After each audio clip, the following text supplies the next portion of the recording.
So when Donald Trump isn't gaslighting and projecting everyone, he's playing the victim. I think the guy literally wakes up every day and tries to come up with some new excuse as to how he can play victim today and make everyone feel so sorry for him. And this time it's because he's saying that the judge will not allow him to go to his son Barron's graduation. Check out this clip. So thank you very much.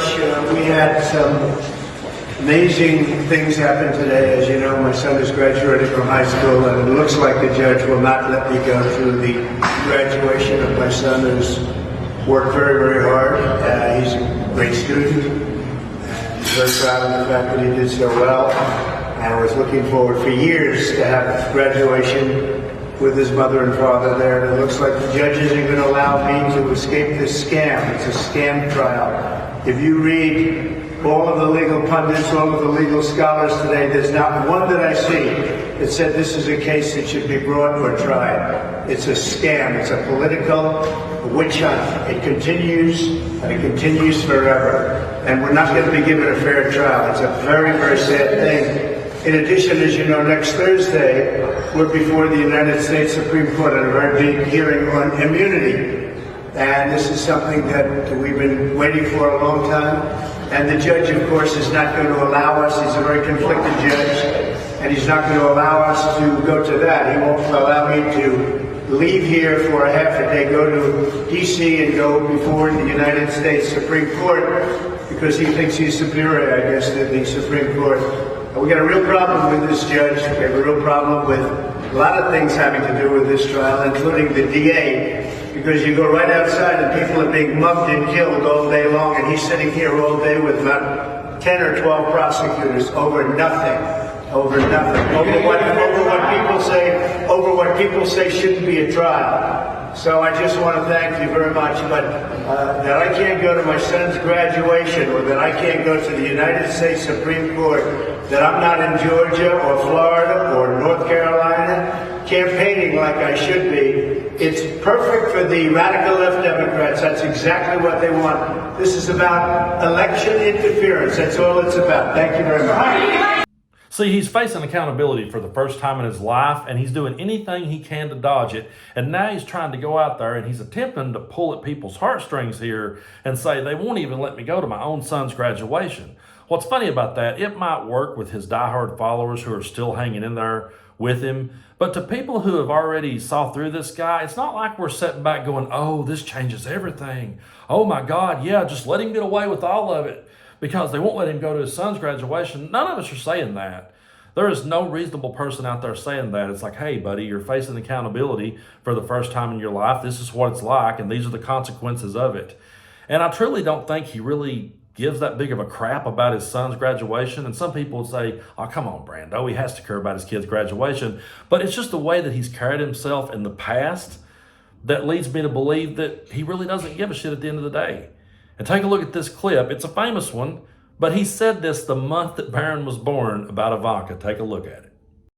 I've said that if Ivanka weren't my daughter, perhaps I'd be dating her. You know? Stop it! Oh, it's so weird. Stop. You know what? You are sick. Isn't it terrible? Well, you're known for saying outrageous things, Mr. Trump.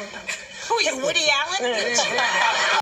And he's also on record talking about how that he just provided money for the kids, but that was it. He's talking about how that I don't go to the park, I don't walk my kids to the park, I don't push a baby carriage. That's things a woman does.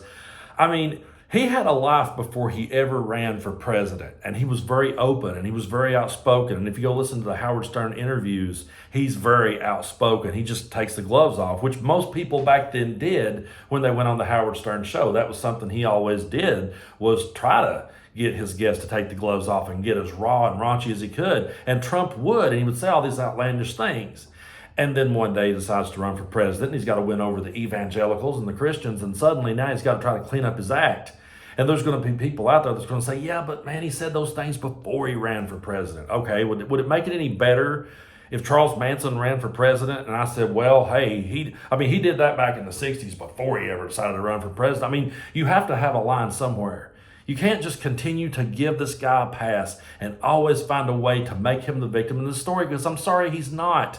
He brought all of this on himself. All he had to do Really, at the end of the day, all the guy had to do when he lost the election was just be a man about it. And if he'd have just been like, hey, you know what? The country's spoken. I don't agree with it.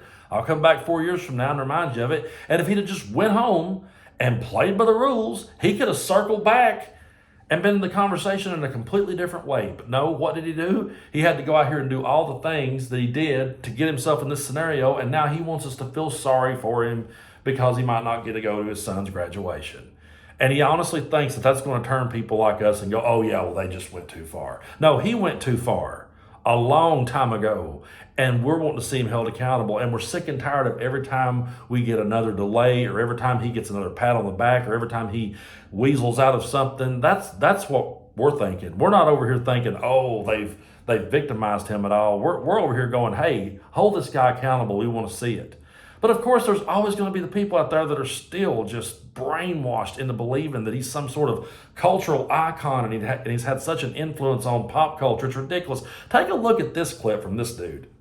Also to say, since we're addressing the subject of style, the most stylish president and first lady in our lifetimes are Donald Trump and Melania Trump.